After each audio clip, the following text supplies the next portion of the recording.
Għal xahar ieħor l-istatistika tal-Uffiċċju Nazzjonali tal-Istatistika dwar l-impjiegi kienet waħda pożittiva.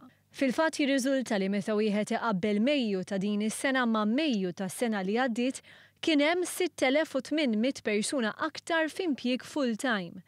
B'hekk l-impjiegi full-time żdiedu b'4.2% fuq is-sena li għaddiet.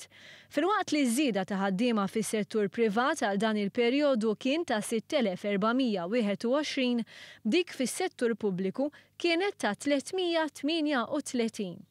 B'din l-istatistika jirriżulta li sa Mejju in-numru ta' nies jaħdmu full-time tela għal 126,104.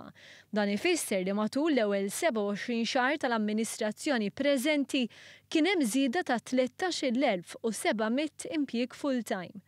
Dan ifisser li f'inqas minn sentejn u nofs żdiedu aktar minn kemm żdiedu tul il-5 snin ta' qabel.